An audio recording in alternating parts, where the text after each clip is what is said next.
Okay, so hello, gardeners. I hope your shots growing well and they are healthy. Let me introduce myself briefly and my co-speaker. I am Paweł and I work for Intel, and for half a year I was developing extension for Gardener. The extension essentially automates CRI-resource-manager. We call it CRI-RM in short, deployment and lifecycle in the shot clusters. So yeah, and I will have a co-speaker, Alexander. He is an architect of the CI Resource Manager, and he will tell you more interesting things about it in a moment. So, but let's start with agenda. I kept quite busy, just 3 points, but when I tested it, took almost all the time. So I really wanted to have this presentation interesting for whole Gardener community. So something for Gardener users, something for extension developers, and maybe something interesting like my feedback for seasoned core the core Gardener developers. So it's challenging, and I will try anyway. So yeah, to make it worth watching for everyone. So first topic will be the CRI-resource manager. The Gardener will present it and explain why you should care about it at all. What can it bring to you? Maybe you're wasting some CPU cycles that you could use better. The second part is my story, what the extension is, what makes the extension a good, I would say, citizen, or better, plant in the gardener, a beautiful flower that makes it ready to use in production, I hope. And the last one will be the demo of the how I install this extension running in a gardener. I had some other use cases, interesting cases, but not enough time, unfortunately. Yeah, that will be the most entertaining one. Okay, now we got the floor to Alexander. Sasha, please go on. That's your 2 slides. I need to. I can hear you. Thanks, Pavel. So, as Pavel already introduced it, CRI Resource Manager, or CRI-RM in a short, it's our Intel add-on component, what we are doing for Kubernetes. It's interesting in a sense what it helps to overcome some of design choices in Kubelet, which not allowing you to utilize the full power of CPUs and actually different types of memory and few things few resources what Kubernetes doesn't even know about. You can think about it as a hardware-aware container runtime. But at the same time, it doesn't reinvent the wheel. So practically, it utilizes underneath standard things like containerd or CRI. It just serves as a middleman between the kubelet and actual runtime, and it injects few of hardware knowledge into a container specification. Most of the time, it's used as a validation of our algorithms, and we will talk about it a bit later. But what is interesting for this community is actually this is one of the components which is deployed on the host, and like kubelet, like runtime, it's a host component, and to deploy it, it requires few of the tricks, and Pavel will be talking about the whole story. Pavel, if you can switch to the next slide. So, already. Thank you. So, what this component is actually allows you to do. So, many of you might know the scenarios of NUMA problem, but what most people know about NUMA problem is just tip of iceberg. So, what CRI-RM is able to handle is all kind of things related to noisy neighbor, CPU ping, memory ping, different isolations, different priorities of executed tasks, different throttling mechanisms, core and uncore frequency controls in some of the policies, different types of memory. So most people know about the DRAM, but the new generations of the hardware are coming with either hybrid. Sorry? We can continue, please. Yeah, so the new generation of hardware comes with different types of memory. So like the high bandwidth memory, when Intel have for a few years already like a persistent memory called Optane-DC, and newer generations will have a CXL memory where you have like extendable and dynamically provisioning memory with different performance characteristics, and so on and so forth. So many of those controls are not visible to the Kubernetes, like also cache control, memory bandwidth, block IO prioritization, and so on. So what we are trying to do is to allow you to give a control how to group your workloads, how to prioritize between them, what kind of things will be available to workloads. So in most of the scenarios, it works transparently. You don't need to do anything. For example, like our topology aware policy, it automatically detects the resource requirements of the hardware, and that means like CPU storage, in some cases accelerators, and so on. Some policies are more application specifics, like pod pools, what we have, or balloons, where allow you to group the workloads based on your particular labeling. To talk about all of this, all features, it will take quite a lot of time, and I don't really want to utilize all of that. So the main point here is how to install a component and how to manage it with Gardner, and that's why. Oh, Pavel. Yeah. Yeah, on the previous slide, we will post this link later, right, to the more whole presentation of the CRI-REM. Okay, so welcome back, and now I will use a balance policy as example for the demo. The balance policy essentially allows you to control the set of pods, the group of pods, treat them as like in similar way. The good case for it is like when you have some high priority or like latency sensitive pods, and you want to place them better when they compete with some utility pods, like I don't know, log parsing, backup, or so. The groups of pods, the balloons, allow you to isolate those pods somehow that they don't like you. While the high priority pods, the more important pods will definitely get the resources that they need to do their job. For example, Sasha already mentioned that like you can like assign like better CPU class, like with that turbo cores. Yes, so that's the use case I will be presenting. So we have like high priority balloon HP that runs Nginx as examples, like many Nginx as example. And there, for example, imagine they are user-facing application and like guaranteed like that most important, like my background is VMs, and so like these are our pets application, and then you have some low priority application, like I don't know, for example, I will use a stress as example, but it can be something like batch processing, streaming, some analytics, and so on.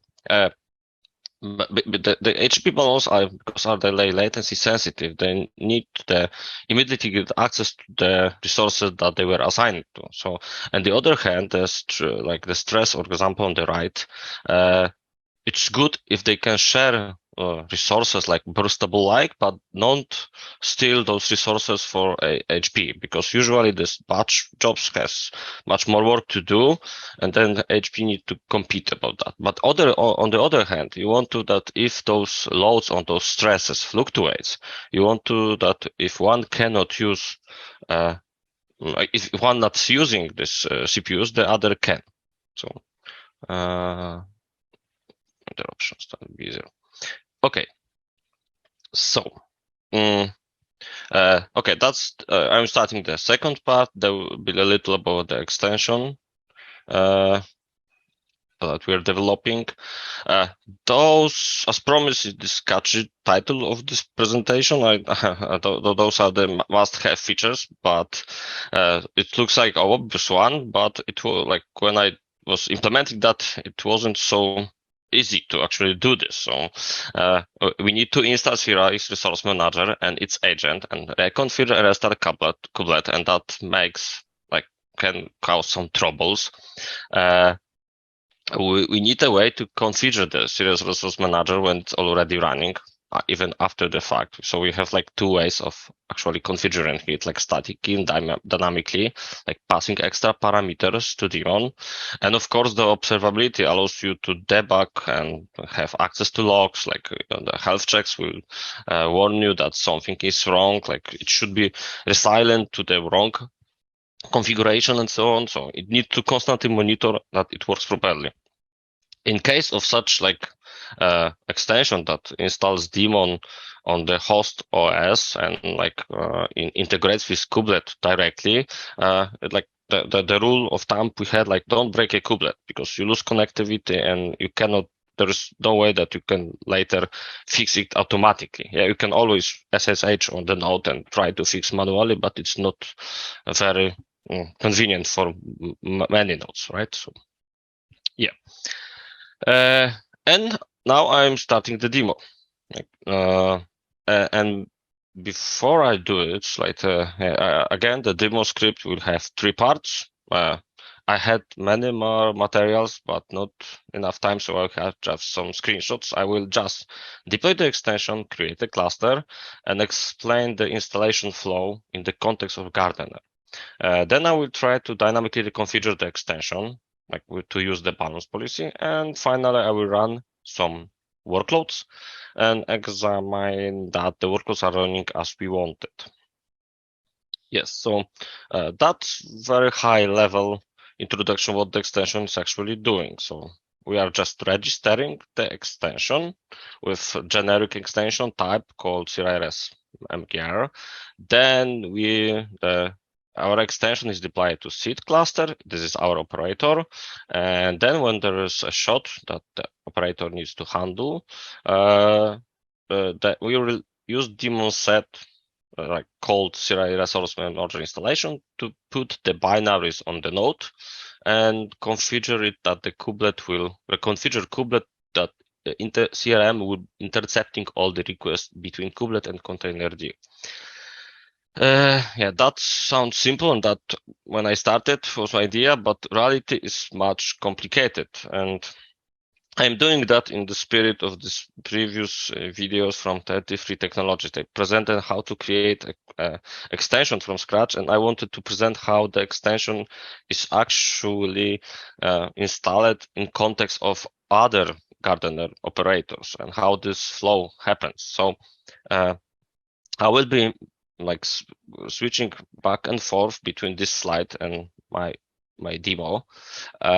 So I will first register the extension, and we will see how the Gardener controller manager and Gardener, and specifically its controller, is responsible to create manage resources. Then Gardener resource manager will take over and install deployment, and ordinary Kubernetes controller will install actually our operator to do rest of work.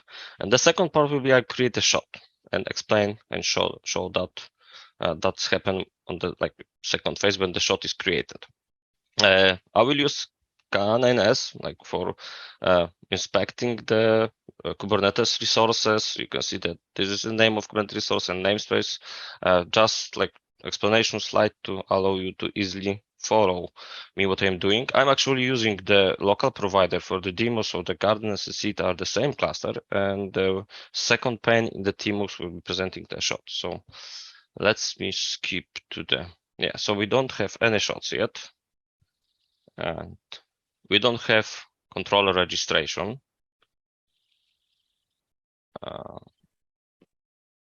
me come back to the, yes. So let's be created.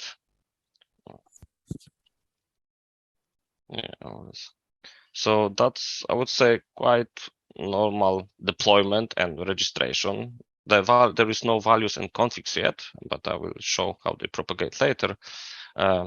So the only difference, not something that is like for the demo purposes, I enable the deployment policy to always to be able to present how the extension is deployed without actually needed to create the shot. So, and KF is an alias for kubectl apply. I will use it a lot. So, okay. So now we can see on the upper pane that our control registration were created manually by me actually. Then I can switch to the deployment. Yes, the deployment is there as well. And now the gardener and controller manager and one is operator. Those blue curved arrows represent the controller loop inside these operators in this controller's manager. So controller manager is responsible for noticing that there is a new registration, and this registration, like because its deployment policy is always, will create a controller installation Kubernetes resource, and now the gardener will take over the responsibility. So like see that the controller installation is there. Yes, we can see that it was installed almost immediately. And then Gardenet, we create manage resources in the seed.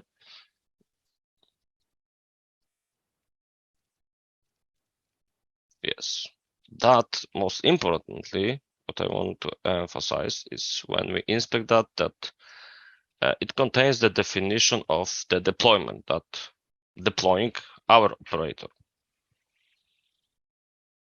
And for the deployment is created.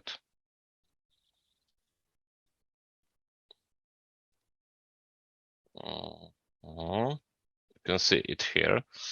It contains one of the pod that is our extension, our operator that will be responsible for actually deploying the necessary bits to the shot cluster. What is interesting here, even the simple extension already contains 3 controllers inside. There is one controller like for health checks. There is another controller for propagating the configurations to the daemon, to the CRI-resource-manager daemon. And there is the last one, the ordinary one is like the something that watching for extension and will deploy the bits to the shot. So let's now go to the second phase. So this is like we installed another operator that will now take care of deploying necessary bits to shot. So let's create a shot. Again, there is nothing much interesting in the definition of shot. It just mentioned the extension explicitly because previously I did make it like globally disabled. It's not important. And let's create this shot. So as we can see now, so we have just created the shot, and now the gardenet will prepare all the shot, all the environment. And something that was very confusing for me, it also create the extension objects to let our CRI-resource-manager extension know that it's time to deploy what is needed for the shot. It's not just like it's waiting for extension, it's also need to have a proper annotation. And to present that, we'll even try to open more. Yes, so we have the shot,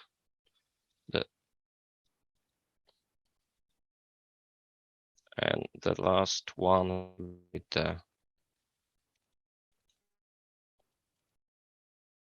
okay.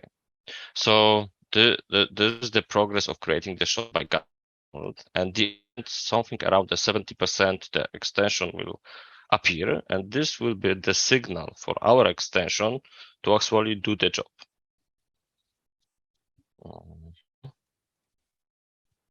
Okay, let's wait for a moment. In the meantime, we can see that, yeah, control plane is being created for the shot in the shot local namespace. Let's come back to the shot.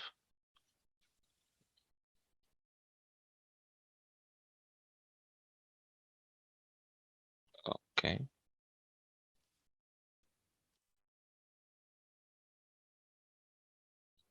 should be there in a mode 33%, 47.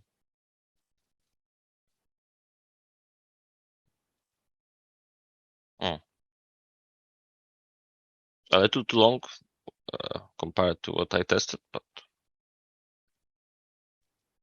give it more 2 or 3 seconds. Oh, it happened even earlier, right? So extension was created by Gardner, and then our extension actually did its job. So it started to reconcile, like watching over extension object. It was responsible for taking the charts and generating the Helm to deploy necessary bits to the shot. So again, it's not doing this directly. There is a second Gardener resource manager that is responsible for deploying those native Kubernetes resources to the shot node. And now let's me switch to shot.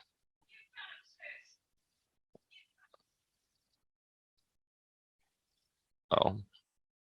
And yeah, we can see that the pods in the shot are created.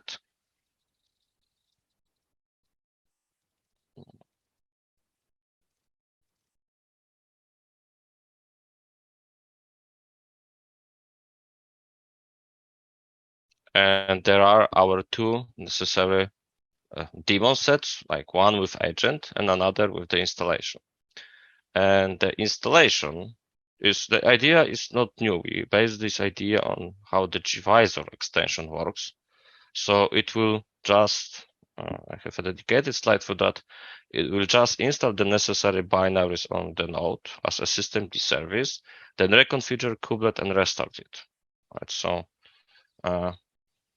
and because it requires the kubelet restart, you need sometimes like a query log for logs again. Yeah. So now it's running, and now going to be the second part, how the configuration is like flowing through all those components. So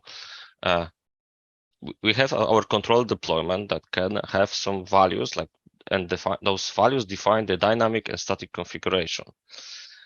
How that's implemented in the whole Gardener? So we will how our extension that implements that in the Gardener. So it will create a config map in the seed that contains all the possible configuration like types.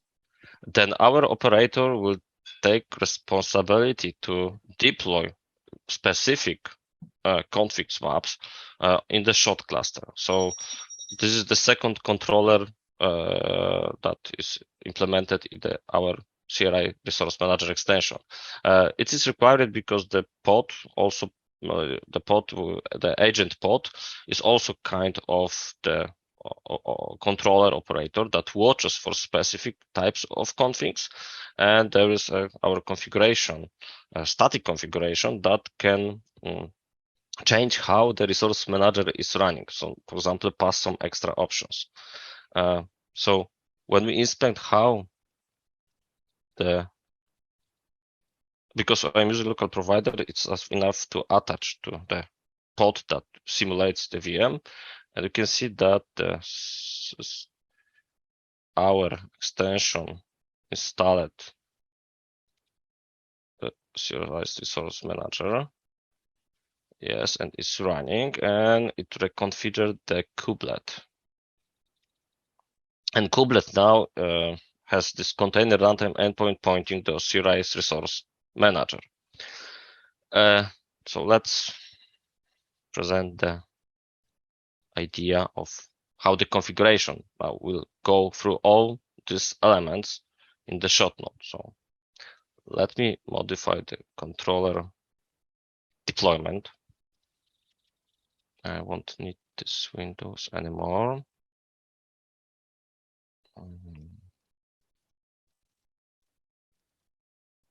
I will enable the configuration, the specific configuration that carries information like we need to enable some metrics like to be able to see how the balance policy works, and we will enable this default dynamic policy to actually create two balance. The balance I mentioned earlier, like high priority balloon and low priority balloon. So let's save it. Let's apply it. Okay.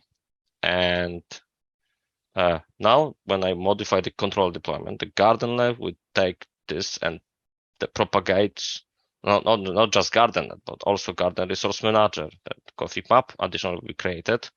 Will show that. So we have now a config map in a seed that contains our configuration, like both dynamic and static one.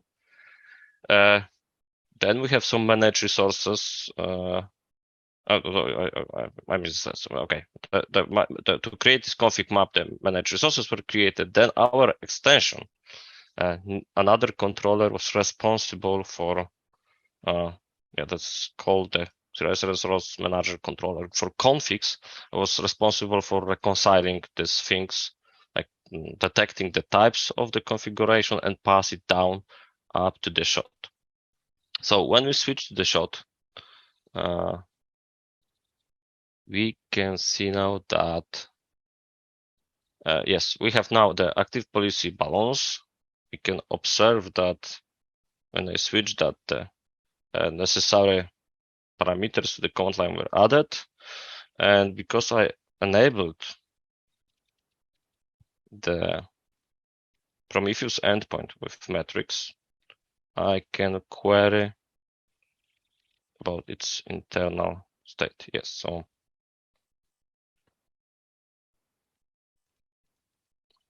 we have the red Prometheus export that is available from CRI-resource-manager.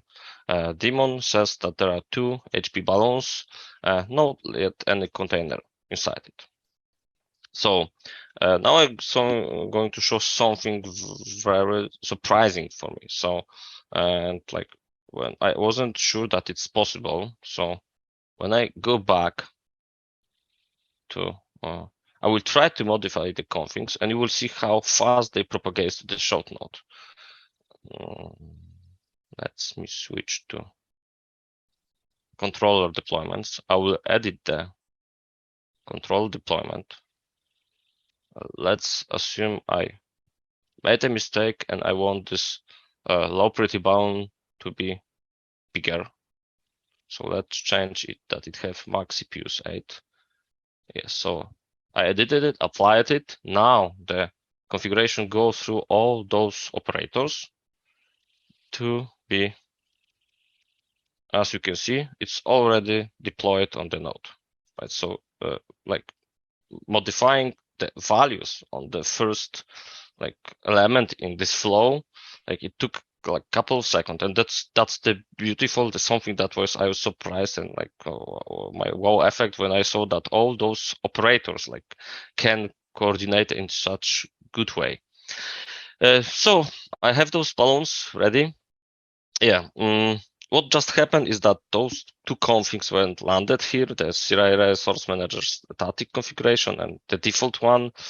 One went to the agent to push the API through the API to the daemon, and another, the installation, reconfigured the resource manager and restarted it. And yeah, when I come back to this slide, it's important, like, because you can see those dependency between kubelet containerd. So those installation and agent are running as containers. So containers are managed by containerd, but the containerd is managed by kubelet. So I just want to like remind that that's important thing, that if we want to fix something, if we break it earlier, then we must not break the kubelet and connectivity with kubelet, because then we even don't have access to logs. So,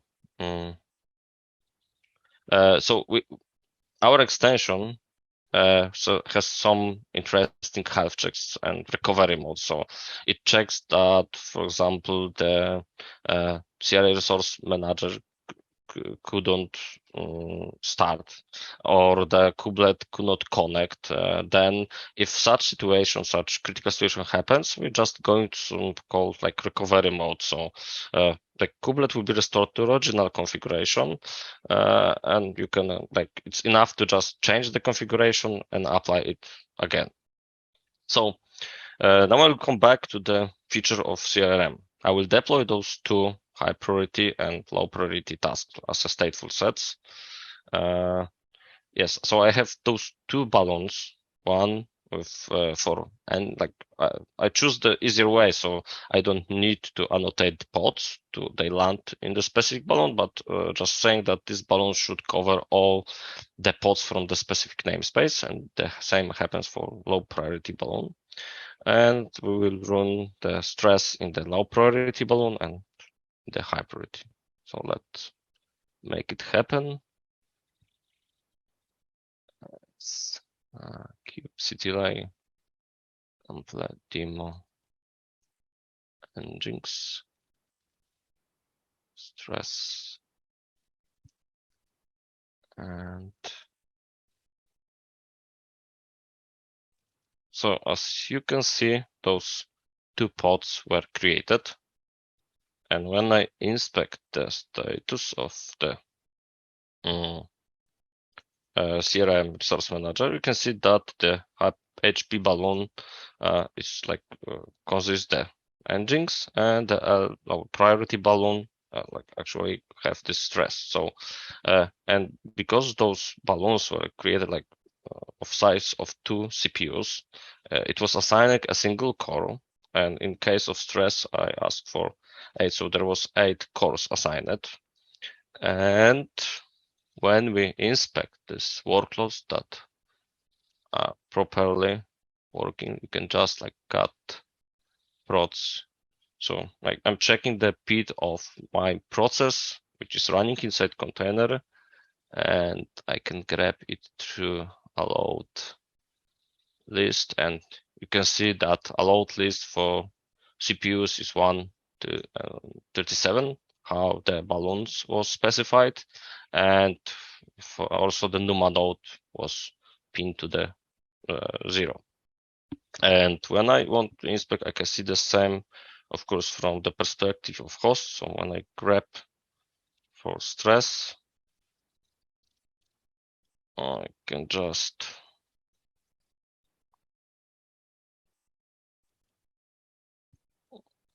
load list. Yes, so you can see the 8 CPUs were assigned for this deploy.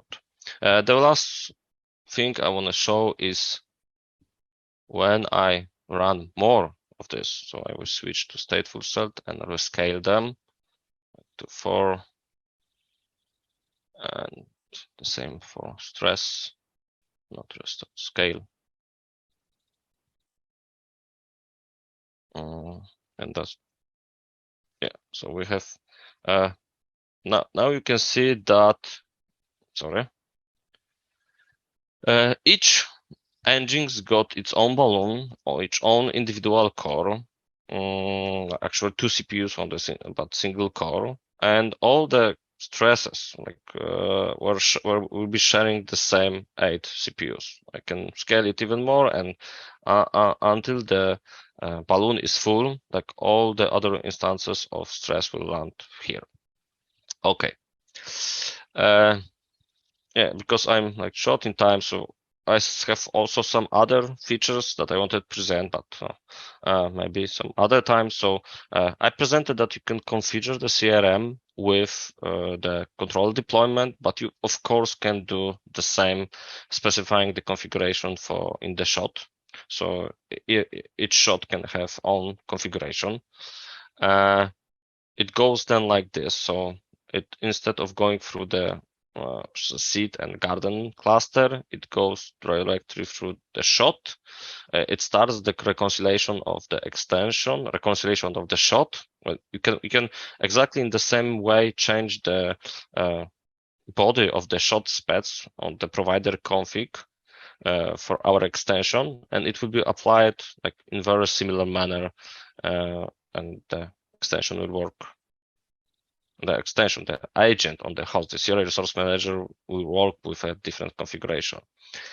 Some other things, like I mentioned, that it's important that you can debug if something is wrong, right? You need to access to all those. This is actually feature of Gardener. We just need to configure that all those logs are available. So you have logs from both the extension and the installation pod, but as well as from system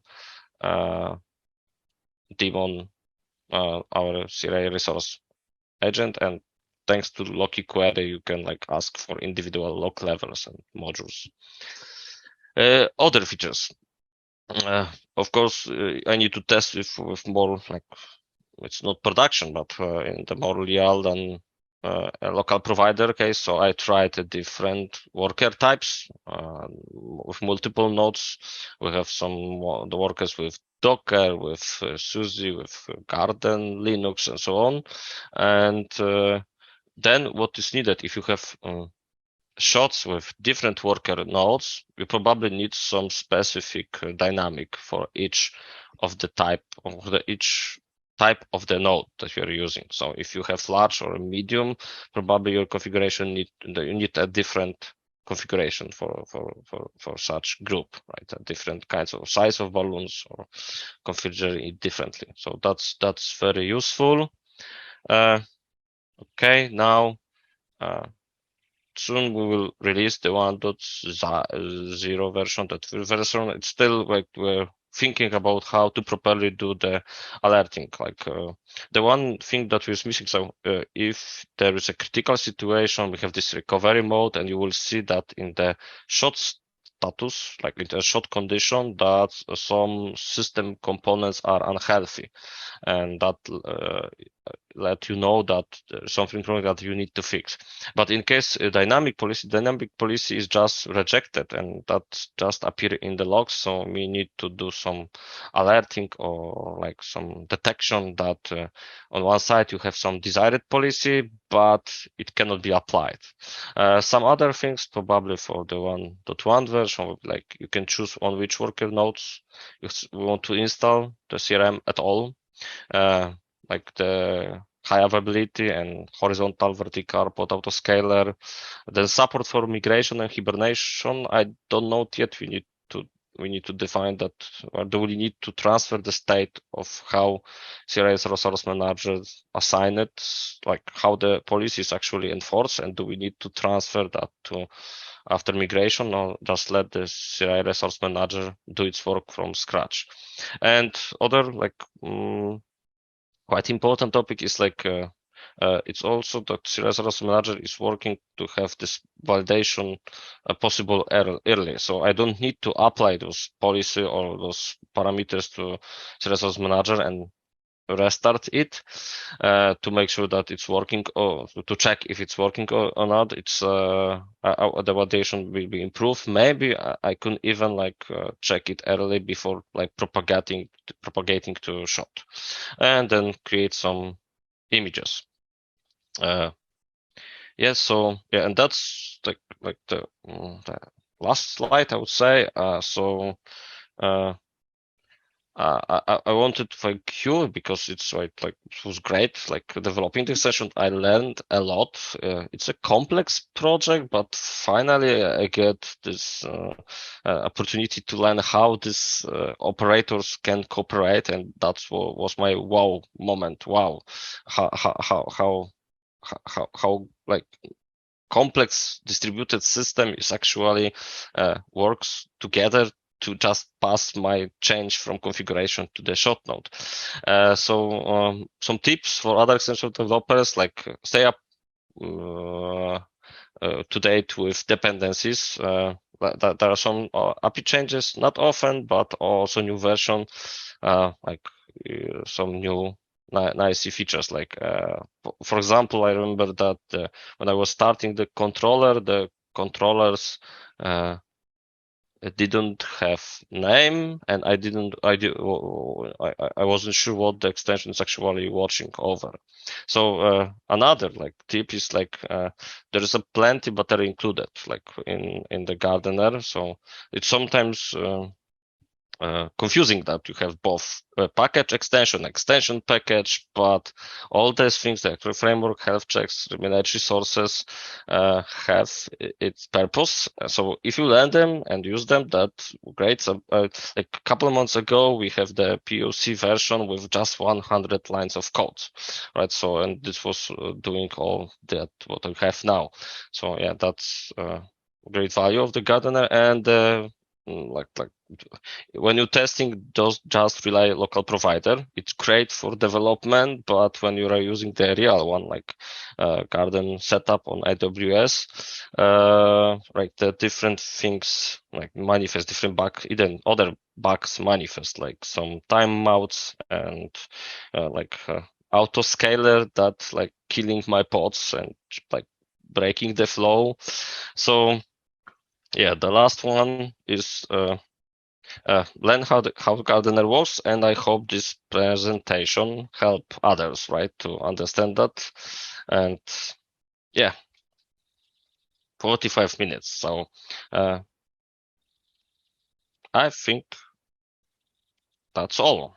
So if I can have some feedback, especially is it a good pattern for such propagating the configuration? What do you think? I wasn't sure like how other extensions are actually doing that. So, or you have some other questions? Hi, Pavel, this is Vasu. I don't have direct feedback to your question, but I have a general question on your setup, actually. So, I mean, you're using obviously an Intel CPU-based laptop, but are you running the whole thing in, does this work in virtual machine setups, like on a Mac OS, you know, the Docker? No. I have a dedicated server machine. I connected through SSH to completely other machine. So this is like Ice Lake or I don't remember, or the Cascade Lake, right? Machine with plenty of course. So essentially, trying out the your extension controller and so on does require that essentially the node is physically, so the local setup in your case is kind of no. There is no such need. But like Alexander mentioned previously, like we will get much more the value of CRI-resource-manager is when you like manage like big machine, server machine. No, that is clear. But I mean, you use the local provider. There is no. There is no. I said I am testing it also on AWS with like small teeny VMs, right? And the CRI-resource-manager is deployed there as well. So there is no. If you can manage, you can even try the local VM provider, right? But I don't know. Okay. But the local provider uses kind, and then the kind is in Docker, and then there's a VM in between. Yes. I was just wondering if no, there is no VM. Like when you check, there is the local provider creates these pods inside the Docker, and those pods actually have another container inside. So when you check, I can show. There is this hierarchy of containers, right? So yeah, on a Linux machine, but on a Mac there is a VM in between. That's what I was. Yeah, and I'm not using the VM. Right? Okay. And Mac. I'm working on Windows, but actually the Windows is just for presenting the presentation. Like this is all the console from the remote machine. Okay. And then I have a second question. I mean, once you install the extension, you actually modify the kubelet configuration on kind of on the Linux operating system or container operating system. I mean, kind of don't know. It feels kind of wrong to me if you wanted to lock down the operating system. Typically, these types of operations should automatically trigger tripwires. I don't know. Isn't it a better design to actually create, let's say, a prefabricated, I'd say, Linux container operating system that just contains your configuration of the systemd environment, and then yeah, we actually were thinking about that, like, but I don't know. Then the generic extension that was adding, like, the idea was stolen from the gvisor extension, right? It doesn't modify the kubelet, right? But the operating system sounds, maybe it's fitting better, but then you lose, I think, that configurability. Yes, configurability. That some of the pods, like not all the OSs, will have the containerd, right? Because the CRI resource manager requires containerd. Good tip. We thought about this. I don't remember the exact reasoning why we just stick with the extension and just copying binary and configuring the system. Okay. Pavel, I can try to answer it. The reason is pretty much simple, because the container OS images is probably the prepared by the IT departments of particular company who is using my installation. So, like, instead of trying to do like these modifications globally or multiple times in the different companies, like deploying it through extension is a bit easier. So yeah, it makes totally sense to have a try. I mean, when we go into lockdown mode, then obviously a different path would be reasonable, but having it configurable is totally sensible. You can try it out and things like that. Yeah, I was just wondering whether you were already thinking about, how do we get this into production? And yeah, thank you very much. So if the dynamic configuration that needs to, it still need to be there, right? So we still need to pass all the agent must be installed. Maybe not as a daemon, probably as a daemon, because it needs to access us to the Kubernetes API. So we'll end up anyway. So yeah, the host daemon will be installed as the additional with the you mean the operating system extension, right? So yeah, maybe I will think that about the future version, but I don't see any like clear advantage of like operating system. Maybe that's the purpose of the operating system extension was, and that would be much easier to understand because we actually modifying the OS. So yeah. Right. No, thank you. Maybe others have some feedback for you and on your original question. Not answering your question, but basically feedback. That was an awesome session. Really great. You explained what you did. You managed to get through all of that. Really good. So no questions in the context of this session, but maybe we can sit together what the future is. I heard you are also in discussion with other teams at SAP to get CRI out. Thank you very much. Thank you.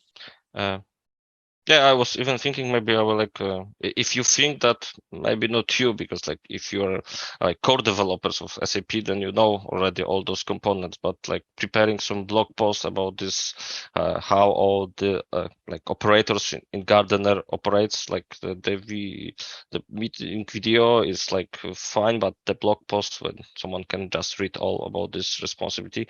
I also excluded or on purpose, they don't include all the details. Like, for example, every controller has this care controller, accompanying care controller that back propagates the state of the objects, right? So if like something fails, that it like the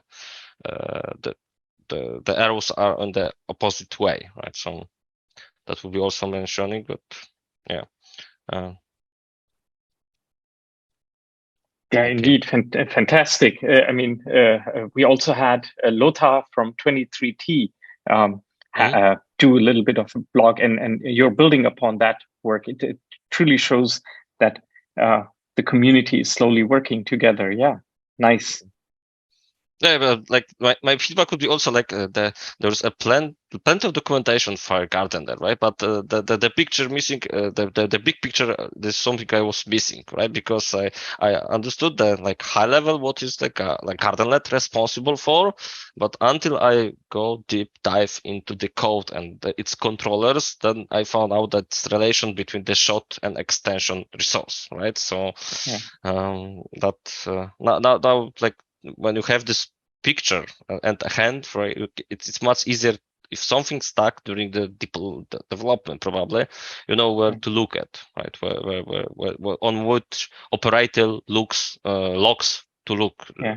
If you have a blog in mind, let us know. We will certainly insert it on our. Yeah, that'd be really helpful. I hope this flow is the like explain it on our like repository, right? But just like to give you a feeling what is happening when you just deploying the extension, but the blog with more information would be like helpful.